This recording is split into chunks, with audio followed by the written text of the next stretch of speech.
आज Rajasthan board 12th science और commerce के नतीजे आए। सभी उत्तीर्ण स्टूडेंट्स को बधाइयां, और जिनके नतीजे अच्छे नहीं रहे प्लीज प्लीज कोई गलत कदम नहीं उठाए, आगे बहुत मौके हैं।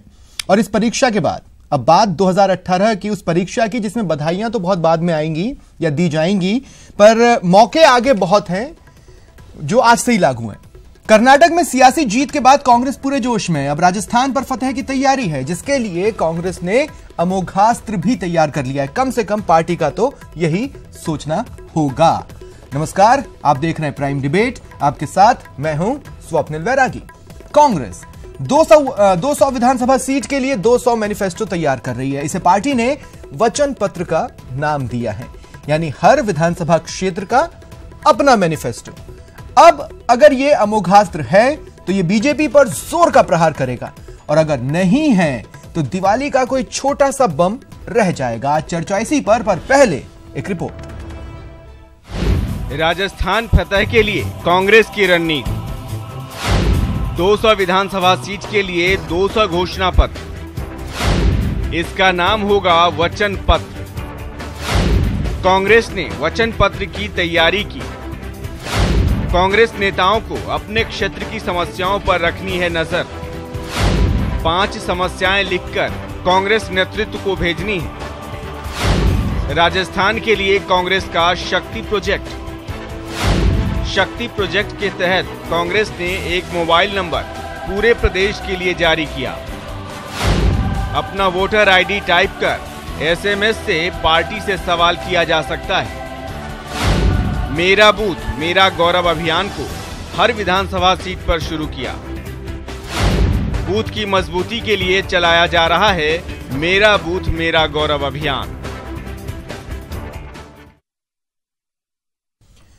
और आज के विषय पर चर्चा के लिए कांग्रेस की मेरे साथ जो गेस्ट पैनल मौजूद हैं उससे आपका इंट्रोडक्शन करवा देता हूं। कांग्रेस का प्रतिनिधित्व कर रही हैं अर्चना शर्मा जी, बीजेपी का साइड रखेंगे इस चर्चा में दीपक भाकर, और वरिष्ठ पत्रकार मनीष गोधा। आप तीनों का स्वागत है न्यूज 18 राजस्थान पर। सबसे पहले शुरुआत में मैं एक बात कहना चाहता हूं जो मेरी खुद की राय है। मुझे नहीं लगता कि हमारे देश यानी भारत में इलेक्शन मैनिफेस्टो बेस्ड होते हैं। लगभग 90 से 95% लोगों तक तो मैनिफेस्टो पहुंचता भी नहीं है। पहुंचते कुछ बड़े चेहरे हैं जो बोल जाए उस पर लोग विश्वास कर लेते हैं। 2014 में बीजेपी का मैनिफेस्टो क्या था शायद किसी को याद नहीं होगा, लेकिन प्रधानमंत्री नरेंद्र मोदी ने क्या क्या कहा वो आज भी लोगों को याद है और विपक्ष को भी याद है। मनीष जी, क्या मैं गलत कह रहा हूं? स्वप्निल, देखिए एक परंपरा सी है हमारे यहाँ कि मैनिफेस्टो हम देते हैं। अब बाकी कितना हो पाता है नहीं हो पाता, लेकिन एक अच्छी परंपरा राजस्थान में शुरू की थी कांग्रेस गवर्नमेंट ने कि जब 98 में अशोक गहलोत जब मुख्यमंत्री बने थे तब उन्होंने घोषणा पत्र को कैबिनेट से पास कराया था। तो ये एक अच्छी परंपरा शुरू की थी कि कैबिनेट डॉक्यूमेंट हो गया था, उसको इम्प्लीमेंट करना सरकार की जिम्मेदारी बन गई थी। कितना होता है नहीं होता उसके बाद फिर बीजेपी ने भी इसको फॉलो किया, फिर कांग्रेस ने किया और फिर बीजेपी ने इसको फॉलो किया। तो ये चीज़ अच्छी एक परंपरा राजस्थान में शुरू हुई। अब दूसरे राज्यों में ऐसी स्थिति नहीं है। ऐसी स्थिति में मुझे लगता है कि कैबिनेट से यदि पास होकर कैबिनेट डॉक्यूमेंट बनता है, गवर्नमेंट का डॉक्यूमेंट बनता है, तो एक अच्छी परंपरा है, और उस ढंग से यदि मैनिफेस्टो पे काम होता है तो बहुत अच्छी बात है। जहाँ तक याद रखने की बात है, मुझे लगता है कि ये अकाउंटेबिलिटी जो है ये जनता को भी लेनी पड़ेगी अपने स्तर पे कि वो याद रखे इन चीज़ों को। हालांकि अब ऐसी बहुत सारे उपाय हैं जनता के पास, ऐप्स हैं, वेबसाइट्स हैं जिनसे याद रख सकती है। तो वो अकाउंटेबिलिटी वो एनजीओज और वो जो जितने भी सिविल सोसाइटी के जितने ऑर्गेनाइजेशंस हैं वो लोग देखें मनीष जी, लेकिन फिर भी जनता तक नहीं पहुंचता। मेरा अगला सवाल भी आपसे ही है। ये सुनने में तो बहुत अच्छा लग रहा है, 200 विधानसभा सीटें, सबका अपना मैनिफेस्टो, अपीलिंग है, लेकिन क्या ये व्यर्थ की कवायद है या इसमें सच में इतनी धार होगी कि वो जमीन पर अटैक कर पाए? देखिए, डिपेंड करता है कि समस्याएं किस तरह की आती हैं। हमारे यहाँ जो शाश्वत समस्याएं हैं जो शायद सनातन काल से चली आ रही हैं, चलती रहेंगी, वो बिजली, पानी, सड़क, वो तो हर मैनिफेस्टो में वो 5 समस्याएं जो आएंगी वो हर विधानसभा में आएंगी। तो वो तो एक अलग बात है। उसके अलावा क्या दे पाते हैं वहाँ के कार्यकर्ता, मुझे लगता है देखिए इसका एक टेस्ट ये भी होगा कि जो कार्यकर्ता वहां पे जिनसे मांगा गया है वो जमीन से कितने जुड़े हुए हैं, किसकी टेस्टिंग भी हो जाएगी इसके बहाने। बाकी जहां तक मुझे लगता है कि इसमें 200 विधानसभा तो कंसेप्चुअली बहुत अच्छा है, इसमें कोई शक नहीं है। पेपर वर्क पे बहुत अच्छा लगेगा, इसमें भी कोई शक नहीं है। चलिए ठीक है। जब इम्प्लीमेंटेशन की बात आएगी तो 200 विधानसभा क्षेत्रों पे आप कितना कर पाएंगे देखने वाली बात। हाँ बिल्कुल। दीपक जी, अब मैं आपके पास आ रहा हूं और दीपक जी मैं आपसे ये बात कहना चाहता हूं कि अब तक जब बीजेपी लोकतंत्र के आईने में खड़े होकर देखती थी तो उसको कांग्रेस नजर नहीं आती थी, लेकिन अब कांग्रेस लगभग हर उस क्वालिटी के साथ आपके सामने मौजूद है जो क्वालिटी बीजेपी से रिलेट करती है। अब कांग्रेस अटैकिंग हो चली है, कांग्रेस तुरंत निर्णय लेती है और अब एक नई कवायद के साथ सामने आई है। आप तैयार हैं इस अटैक के लिए? देखिए, हम अटैक की वाली ऐसी कोई बात ही नहीं है। कांग्रेस इस स्थिति में नहीं है कि वो अटैक कर सके, वो तो हमेशा डिफेंसिव मोड में रही है। अब नहीं है सर, कर्नाटक से लेकर के छोड़िए, हम तो राजस्थान पे अपनी अब नहीं है सर, करें तो ज्यादा उचित रहेगा। नहीं अब नहीं है सर। मैं जहां तक आपने उपचुनावों में भी देखा और जमीन पर भी देख लिया, अब नहीं है, अब पसीने छुड़ा रही है। नहीं, देखिए बाई इलेक्शंस कोई आईना और पैमाना नहीं होते इस बात का कि आने वाले चुनाव में के अंदर एक वो बहुत ही प्रमुख भूमिका निभाएंगे। जहां तक घोषणा पत्र की आपकी बात कर रहा हूं, ये सुनने में बहुत अच्छा लगता है, देखने में बहुत अच्छा लगता है, कंसेप्चुअल क्लियरिटी हो सकती है कंसेप्ट के अंदर, पर जब इसके क्रियान्वयन की जब बात आएगी, रियल पॉलिसी इंप्लीमेंटेशन आएगा तो इनको बहुत दिक्कतें आ जाएगी और वो इनके बाद में एक जैसे बूमरैंग करने की स्थिति भी आ सकती है। आप देखिए, जहां तक लोकतांत्रिक मूल्यों परंपराओं का सवाल है, चुनाव उसमें बहुत महत्वपूर्ण योगदान। मैं आपको एक चीज बताऊं दीपक जी, सबसे मुझे नहीं पता इस बात की आपको जानकारी है या नहीं, लेकिन ये जो वचन पत्र होगा दीपक जी, इसमें ये भी है कि पिछले चुनावों में भाजपा ने उस क्षेत्र या इलाके के लिए क्या वादा किया था जिन्हें बीजेपी लाई थी अपने मैनिफेस्टो में, लेकिन पूरा नहीं किया, और अब वो ये बताएंगे अपने वचन पत्र में कि हम उसे पूरा कैसे करेंगे। अगर सड़क बिजली पानी आता है तो इसमें कोई शक नहीं है, बीजेपी और कांग्रेस दोनों के लिए वो शर्मनाक स्थिति है कि आज भी सड़क बिजली पानी मैनिफेस्टो में आ रहा है, लेकिन इसके अलावा कुछ आएगा तो वो आपका रिपोर्ट कार्ड भी होगा जी। समझ रहे हैं आप? जी स्वप्निल जी, हम स्वागत है और हम तो इनका अभिनंदन करेंगे अगर ये हमें कोई कमी निकाल सके। लेकिन मैं फिर आपको इस बात को बताना चाहता हूं कि जहां तक राजस्थान की जनता का सवाल है, उनके सामने हमारा जो भी काम किया हुआ है पिछले 4-5 साल का, वो उनके सामने हम पक्ष रखेंगे, बड़े मजबूती से रखेंगे। और जनता का पैमाना ही सबसे बड़ा पैमाना होता है, वही एक आईना है जहां जनता देखेगी कि हमारी सरकार ने 4 साल में जो कहा। तो सर फिर एक बात आप समझ लीजिए कि इलेक्शन, मेरा एक छोटा सा सुझाव है आपको, इस बात को आप समझ लीजिए, इलेक्शन चाहे जितने भी छोटे हों, जनता उसमें अपना मूड बता देती है। आपने उपचुनावों को बहुत हल्के में ले लिया, लेकिन उतने हल्के वो थे नहीं। बहरहाल अर्चना जी, अब मैं आपको डिबेट में शामिल कर रहा हूं और मैं आपसे ये कहना चाहता हूं, नहीं ठीक है ना दीपक जी, आगे भी आऊंगा। अर्चना जी, मैं आपसे ये कहना चाहता हूं कि मैंने पिछले काफी वक्त तक आपसे बार बार ये सवाल कहा कि लगभग कांग्रेस विपक्ष में नजर नहीं आती है, लगभग कांग्रेस विपक्ष में नजर नहीं आती है, लेकिन आज मुझे वो सवाल वापस खींचना पड़ेगा क्योंकि अब मुझे भी दिख रहा है कि आप इंप्रोवाइज कर रहे हो और फास्ट हो रहे हो, पर ये आपकी नेचुरल क्वालिटी नहीं है। थैंक यू स्वप्निल जी। नहीं, हमारी नेचुरल क्वालिटी है, लेकिन आपके लिए हमारी एक्सेप्टेंस होना हमारे लिए बहुत बड़ा एक कह सकते हो उपलब्धि है। धन्यवाद आपको। और रही वचन पत्र के ऊपर हमारी चर्चा का मुद्दा, तो देखिए सपने जी, इलेक्शनरिंग का एक इम्पॉर्टेंट पार्ट जो है मैनिफेस्टो होता है, और इसकी इम्पोर्टेंस को जैसा कि मनीष जी ने बताया कि इसको हमने क्रेडिबिलिटी प्रदान की, इसको लीगल डॉक्यूमेंट बना करके कैबिनेट से पास करवाई, वैधानिकता प्रदान की उस डॉक्यूमेंट को, और कहा कि यही हमारी अकाउंटेबिलिटी का सबसे बड़ा स्रोत होगा।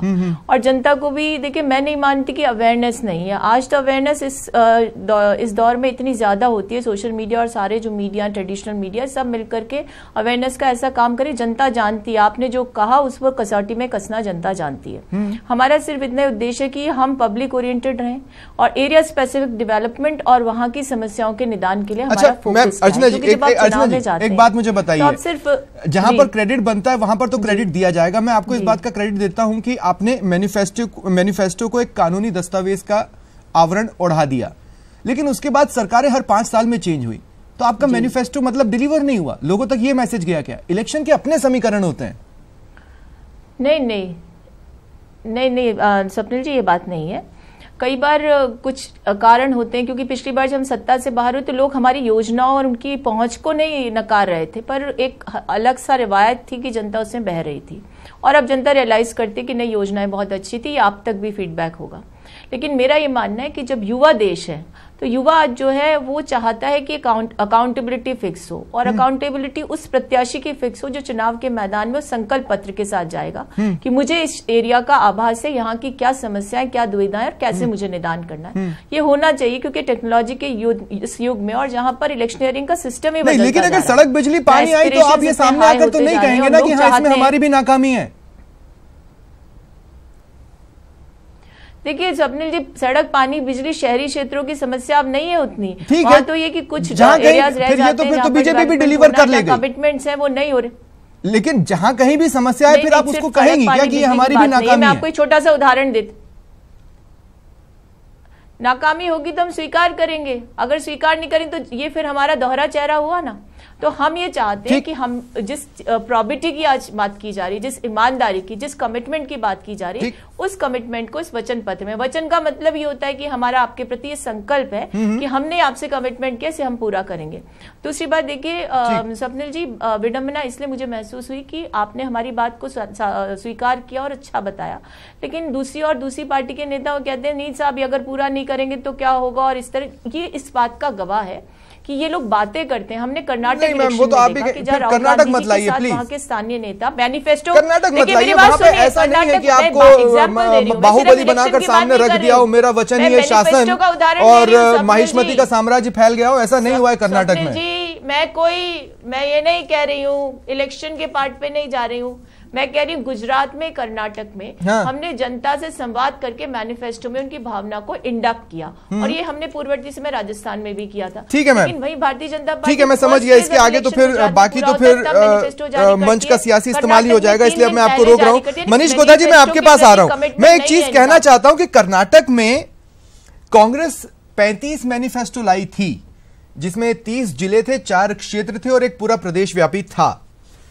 अब जो मेरा पॉइंट है, कांग्रेस कैसे इंप्रोवाइज कर रही है वो मैं आपको बता रहा हूं। वो उधर क्लिक नहीं कर पाया, मास लेवल पर क्लिक नहीं कर पाया, तो यहां पे हर विधानसभा तक पहुंचे। इतना फास्ट डिसीजन लेना या इतना अटैकिंग होना जितना हमने कर्नाटक में देखा या उससे पहले हमने गुजरात में देखा, ये कांग्रेस का वे ऑफ कल्चर नहीं है। अब वो चेहरे जो उस मैनिफेस्टो के बारे में विधानसभा क्षेत्रों में जाके बताएंगे, वो कितना एक्सेप्टेबल है और वो कितना एकजुट है, क्या चीजें वहां पर आकर नहीं सिमट जाएंगी? देखिए स्वप्निल, इसमें ये बात तो सही है कि जो चेहरे जाएंगे उनकी क्रेडिबिलिटी भी बहुत अहम रहेगी इस मामले में, और चूंकि आप जो समस्याएं मांग रहे हैं वो वहाँ के लोकल लीडर से ही मांग रहे हैं, तो यहाँ पे ये जो लोकल लीडर के साथ एक जो जनता का स्वभाव या उसकी पसंद नापसंद जुड़ जाती है, ये एक बड़ा इंपॉर्टेंट फैक्टर होगा उसमें। जहाँ तक ये जो 200 का और उसका सवाल है कि वहाँ पे उन्होंने कर्नाटक में किया, देखिए मैं जो एक चीज़ ऑब्जर्व कर रहा हूँ वो बीजेपी ने शुरू किया कि इलेक्शनियरिंग में माइक्रो मैनेजमेंट, यानी जितना हम हाइपर लोकल होते चले जाएं उतना बेटर है। वो कांग्रेस ने सीख लिया, एक तरह की एक चीज चली है, बूथ पे कंसंट्रेट। हाँ, वो भी कांग्रेस ने सीख लिया। अच्छी चीज है, दूसरी पार्टियों से सीखनी चाहिए। बिल्कुल बिल्कुल, तो ये चीज अच्छी है, मतलब हाइपर लोकल होना, माइक्रो मैनेजमेंट करना चुनावों का, ये इलेक्शनरिंग की एक नई चीज हम देख रहे हैं जो कि पिछले चुनावों से कुछ दिखने में आई है, जो बीजेपी ने शुरू किया, अब कांग्रेस उसको सीख रही है। बीजेपी इसका क्या जवाब देती है वो एक देखने वाली बात होगी, बट मेरे को लगता है कि यदि ये इसको ढंग से कर पाते हैं, this is really very good. ये मतलब जनता के लिए, वहाँ के मतदाता के लिए बहुत अच्छी चीज़ होगी। कम से कम वो अकाउंटेबल उसको बना सकेगा। 5 पॉइंट्स पे यदि हम इलेक्शन का जो भी मैनिफेस्टो आता है, जो उसका कैंडिडेट आता है, उसको यदि हम अकाउंटेबल बना पाते हैं उन 5 पॉइंट्स पे, तो मुझे लगता है कि अच्छी चीज़ होगी। लेकिन डिपेंड ये भी करेगा साथ में कि जब आप 5 पॉइंट्स ले रहे हैं तो फिर आप स्टेट के लिए, क्योंकि स्टेट भी जब आएगा ओवरऑल स्टेट में भी, तो उसके लिए क्या देंगे, क्योंकि समस्याएं लगभग रहेगा ना मनीष जी, जितना मैं देख पा रहा हूँ कि डॉक्यूमेंट्स रहेंगे, एक ओवरऑल स्टेट का होगा, उसमें कुछ पन्ने जुड़ेंगे शायद जो हर विधानसभा क्षेत्र के हिसाब से अलग अलग होंगे। मोटे तौर पर मैनिफेस्टो तो एक ही होगा जैसा कर्नाटक में हुआ था। मैं दीपक जी आपके पास आ रहा हूं। दीपक जी, मेरा आपसे सीधे सीधे फिर एक बार कहना है, अच्छा चलिए ठीक है, मैं अपनी लाइन ऑफ क्वेश्चनिंग चेंज करता हूं। आप कितने मैनिफेस्टो लाएंगे? देखिए अभी तक हमारे जो है घोषणा पत्र पे काम शुरू हो चुका है। मैं आपको बताना चाहता हूँ कमेटी का गठन हो गया है और हमने लगभग काम शुरू उस पर कर चुके हैं। जो घोषणा पत्र का हमारा अभी तक का तरीका था उसी पे हम काम कर रहे हैं। जो कमेटी है, जो सुझाव मांगे जाएंगे हर कार्यकर्ता से और राजस्थान की जनता से, एक कंसाइज यूनिफॉर्म डॉक्यूमेंट होगा जिसमें पूरे राजस्थान की भलाई के हिसाब से काम किया जाएगा। और जो इंडिविजुअल सेगमेंट जो होंगे वो होंगे अगर हर किसी क्षेत्र के विधानसभा अगर आप इतने कॉन्फिडेंट होते हैं ना सर, कॉपरेट कर दिया प्रदेश जाएगा। अध्यक्ष के नाम की घोषणा हो मैं आपको चुकी बहुत लेटेस्ट, मैं आपको एकदम लेटेस्ट इंफॉर्मेशन दे रहा हूं। तो प्रदेश अध्यक्ष के नाम की घोषणा हो चुकी होती जी। देखिए प्रदेश अध्यक्ष का जहां तक सवाल है, हमारे हर कार्यकर्ता अपने आप में अध्यक्ष है, तो उसको तो हम थोड़ा साइड में रख करके मैं सिर्फ घोषणा पत्र पे आपको बताना चाहूंगा स्वप्निल जी कि हमारा इस पे काम शुरू हो गया है। हाँ। अध्यक्ष या नो अध्यक्ष, हमारा काम एक सतत प्रक्रिया है। भारतीय जनता पार्टी का एक काम एक सतत, इट्स अ कंटिन्यूअस प्रोसेस। हमारा काम चल रहा था, चल रहा है, आगे भी चलता रहता है। अध्यक्ष हमारे थे, अध्यक्ष हमारे हैं, अध्यक्ष हमारे आते रहेंगे। पर हमारे यहाँ हर कार्यकर्ता को अपनी जिम्मेदारी और जवाबदेही का एहसास है और वो उसी दिशा में काम कर रहा है। और घोषणा पत्र हमने आपको पहले भी कहा, हमारा बहुत, it's a very important document in the democratic setup of this country. हम उसको उसी महत्ता के साथ लेते हैं और काम। मतलब आप कांग्रेस के एफर्ट को कोई बहुत बड़ा अस्त्र अपने लिए नहीं मान रहे हैं, ये बात अब इस बहस में यहां तक आते आते क्लियर हो चुकी है। देखिए घोषणा पत्र बनाना एक बात है, उसका क्रियान्वयन और उसका कितना कंप्लीशन किया वो तो कभी नहीं होता सर, इंपॉर्टेंट चीज होती है, किसी सरकार का नहीं होता। ठीक है अर्चना जी, उन्होंने काम कर अर्चना जी मैं आपके पास, देखिए 100% मैं आपके पास आ रहा हूं। मेरा सवाल जो आपसे ये है कि हर विधानसभा क्षेत्र में अनाउंसमेंट कैसे होगा, कि चूंकि आप तो ये भी बताएंगी ना कि उस वादे को हम पूरा कैसे करेंगे। वचन पत्र का हिस्सा तो ये सेक्शन भी है जितना मैंने पढ़ा है, वादे क्या होंगे और हम उन्हें कैसा पूरा करेंगे, इंप्लीमेंटेशन भी आप उसमें बताएंगी।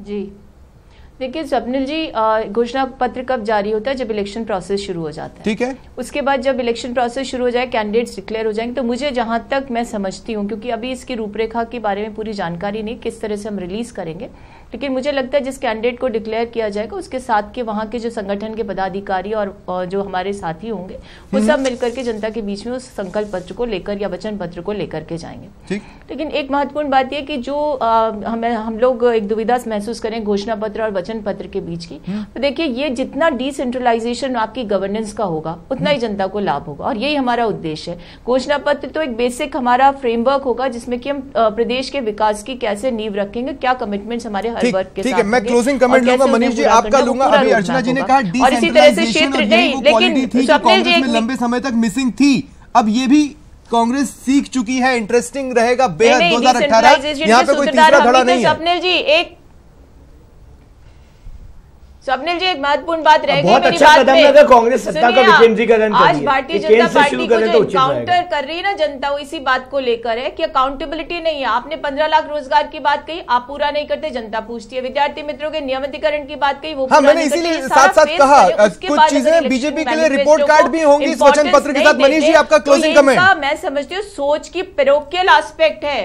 हम स्वागत, देखिए मैं तो ये मानता हूँ कि यदि आप इसको कर पाते हैं हाँ, तो बहुत अच्छी बात होगी, क्योंकि ये एक बिल्कुल ऐसी इस तरह से नई चीज हो गई कि जनता को ये पता रहेगा कि मेरे इलाके की समस्या क्या है और उसके लिए जो भी पार्टी आ रही है उसका सोच क्या है। तो उस लिहाज से बहुत अच्छा है। बट इम्प्लीमेंटेशन के लेवल पे निश्चित रूप से इसमें दिक्कतें आएंगी, क्योंकि जब आप इस तरह से हाइपर लोकल होने लगते हैं तो आपको जो मशीनरी है, जो निचले लेवल की मशीनरी है, जिस पर आमतौर पर आरोप लगता है कि वो निष्क्रिय रहती है, उसको बहुत ज्यादा सक्रिय करना पड़ेगा।